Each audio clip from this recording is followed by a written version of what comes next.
श्रीमान वेंकटनाथार्य कवितार्क्य के केसरी वेदांत आचार्यवर्यो मे सन्निधत्तां सदा हृदि रामानुजदयापात्रं ज्ञानवैराग्यभूषणं श्रीमद्वेंकटनाथार्यं वन्दे वेदान्तदेशिकं लक्ष्मीनाथसमारम्भां नाथयामुनमध्यमाम् अस्मदाचार्यपर्यन्तां वन्दे गुरुपरम्परां यो नित्यमच्युतपदाम्बुजयुग्मरुक्मव्यामोहतसदितराणि तृणाय मेने अस्मद्गुरोर्भगवतोस्य दयैकसिन्धोः रामानुजस्य शरणौ शरणं प्रपद्ये श्रीवत्सचिन्नमिश्रेभ्यो नमभुक्तिमदीमहे यदुक्तयस्त्रयीकण्ठे यान्ति मङ्गलसूत्रतां श्रीपराशरभट्टार्यः श्रीरङ्गेशपुरोहितः श्रीवत्साङ्कसुतः श्रीमान् श्रेयसे मे अस्तु भूयसे சுவாமி ஸ்ரீ பராசர பட்டருடைய ஆச்சரியமான ஸ்ரீ ரங்கராஜஸ்தவம் பூர்வ சதகம் அனுபவித்து கொண்டு வருகிறோம்.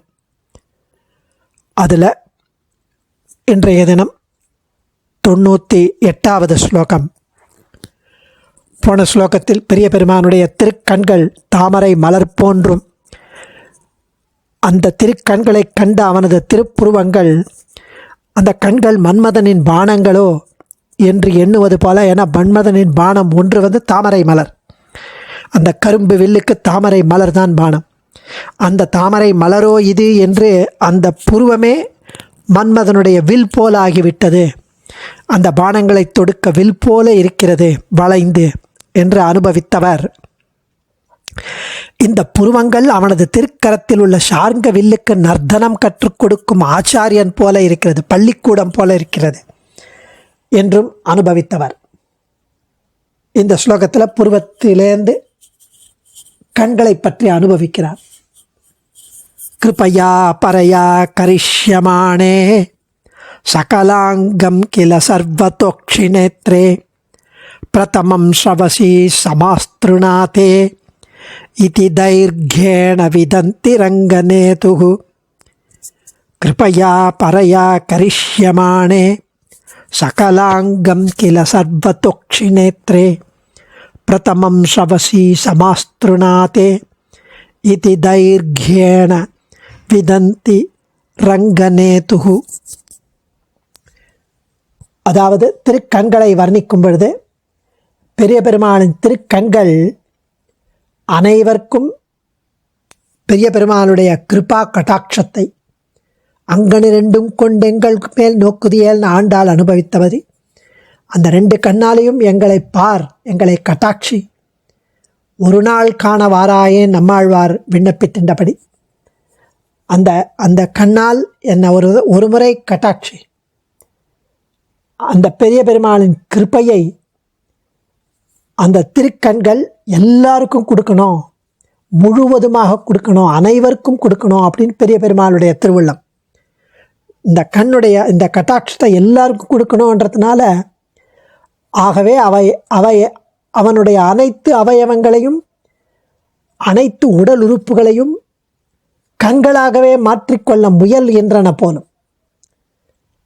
ஸோ பெருமாளுக்கு நம் உடம்பு முழுக்க கண் இருந்தால் நல்லா இருக்கும் போல் இருக்க. ஏன்னா ரெண்டு கண்ணால் ஒருத்தரை கட்டாட்சிச்சா அவனுக்கு அவ்வளவு பரம போக்கியமாகவும் அவனை உஜ்ஜீவிப்பதற்கு வழியாகவும் அவன் அதை அனுபவித்து நற்கதியை அடைவதற்கும் ஹேத்துவாக இருப்பதால் அந்த கிருபா பாத்திரத்திற்கு எல்லாரும் அனைத்து ஜீவராசிகளும் ஆகணும் அப்படின்றதுனால எல்லா பக்கமும் கண் இருந்தால், உடம்பு முழுக்க கண் இருந்தால் அந்த கண்களால் எல்லாரையும் ஒரே சமயம் பார்த்து நம்ம அவர்களை உஜ்ஜீவிக்கலாமேன்னு கண் கொஞ்சம் கொஞ்சமாக உடம்பு முழுக்க ஆக்கிரமித்து கொள்ளும் போல இருக்கான்.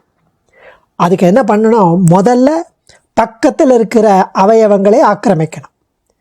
அதன் முதல் முயற்சியாக அந்த கண்கள் பெருசாய் நீட்டிக்கொண்டு அவனுடைய காதுகள் வரை நீண்டுள்ளன என்பதை அந்த கண்களின் நீளத்தை கொண்டு அறிந்து கொள்ளலாம். அந்த கண் நிறைய இடத்துக்கு பெருசாக உடம்பு முழுக்க ஆகணுன்ற ஒரு ஆசையினால், கிருப்பையை எல்லாருக்கும் கொடுக்கணும் என்ற ஆசையினால் முதல்ல பக்கத்தில் இருக்கிற அவயவத்தை ஆக்கிரமிச்சுக்கலான்னு காது வரைக்கும் நீண்டுருக்கான். அவ்வளவு அழகாக கருணை வெளிப்படுவது என்பது கண்களால் தான்.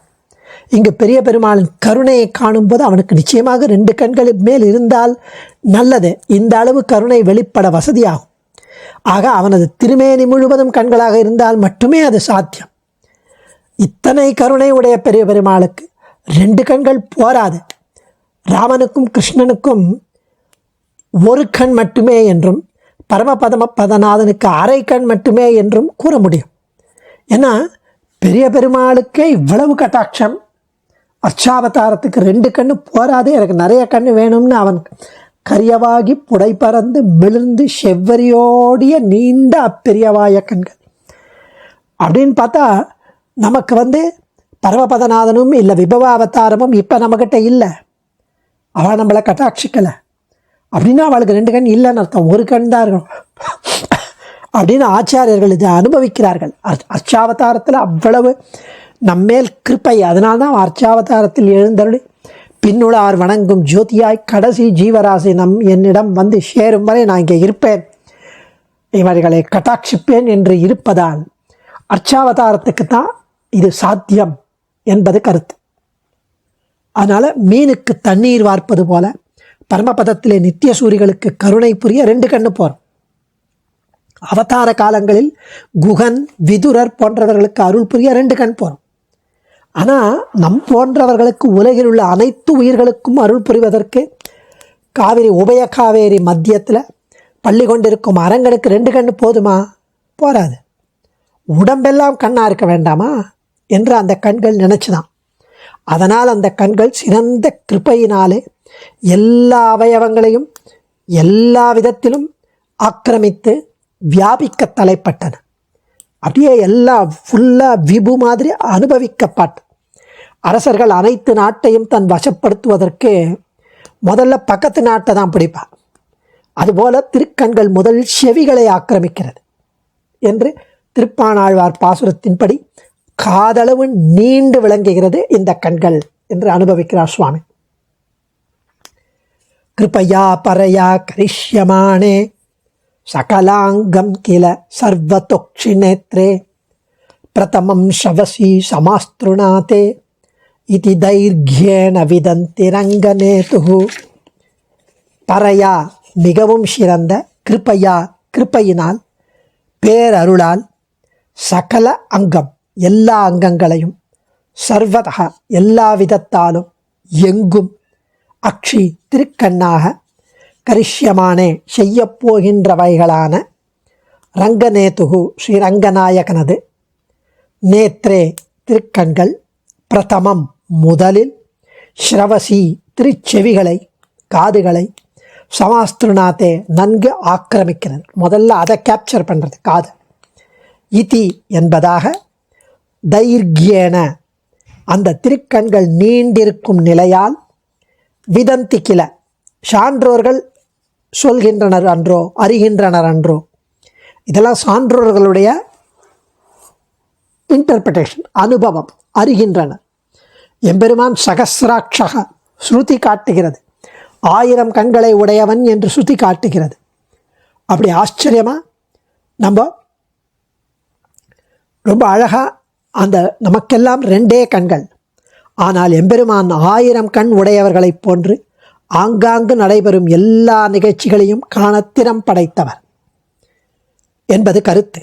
உண்மையிலேயே திருமேனியில் எங்கும் திருக்கண் இருந்தால் தேவலையே என்ற எண்ணம் உண்டாகி, முதலில் கண்களுக்கு அருகில் உள்ள காதுகளை ஆக்கிரமித்து அங்கும் கண் இருப்பதைப் போல காட்டத் தொடங்கியதாம்.